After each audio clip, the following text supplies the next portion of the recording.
আচ্ছা, আমরা এখন আপেল বাগান।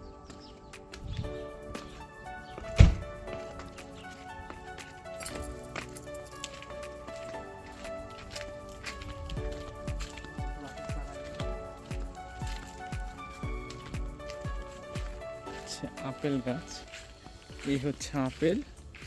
আর এর সবচেয়ে মজার ব্যাপার হলো আপেল গাছে তো অনেক আপেল, কিন্তু সবচেয়ে মজার ব্যাপার খাবার কেউ নাই। আপেলগুলো সব পড়ে আছে, সব পড়ে আছে। আমাদের দেশে যেভাবে হচ্ছে বড়ই পড়ে থাকে আমরা দেখি, ঠিক এইভাবে এইখানে আপেলগুলো পড়ে আছে, কিন্তু খাবার মানুষ নেই।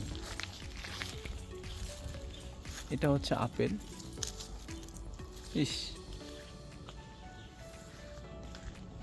আমাদের দেশে যদি এরকম গাছ থাকতো তাহলে আমরা হয়তো প্রতিদিনই খেতাম, সকাল হওয়ার সঙ্গে সঙ্গে শুরু করে দিতাম খাওয়া।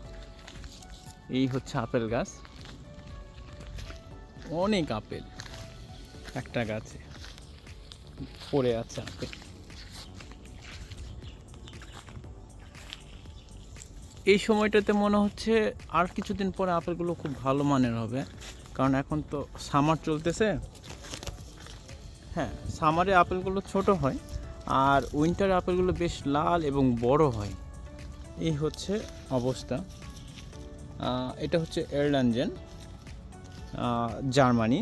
তো জার্মানি আপেল বেশ খ্যাতি রয়েছে আর কি।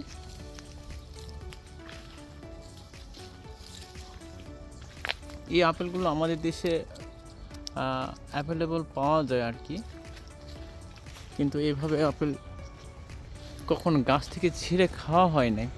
আজ হয়তো বা খাবো আপেল গাছ। আপেলের মানটাও খুব ভালো,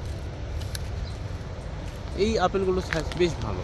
ঠিক উইন্টারে যে আপেলগুলো হবে সেই আপেলগুলো হচ্ছে এরকম লাল এবং আকারে অনেক বড় হবে, আর এখন যেগুলো আছে সামারে সেগুলো হচ্ছে এই লেভেলে। আর সবচেয়ে মজার ব্যাপার হচ্ছে এখানে অনেক আপেল পড়ে আছে।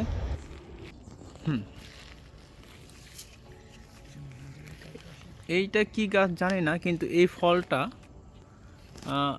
হচ্ছে খুব ভালো।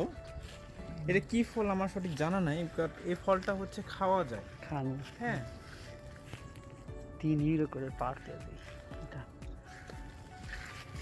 খুবই ভালো ফল, হালকা টক টক মিষ্টি আছে, টক আছে, পাকে নাই এই জন্য কিন্তু টক। পাকে নাই, কিন্তু অসাধারণ একটা ফল। হ্যাঁ, এটা বাগান, এই গাছটা এরকম হয়, বিশাল গাছ হয়। যেটা পাকা সেটা খান। এই ফলটা একটু দেখাই ফিরোজ ভাই, এই জিনিসটা দেখ।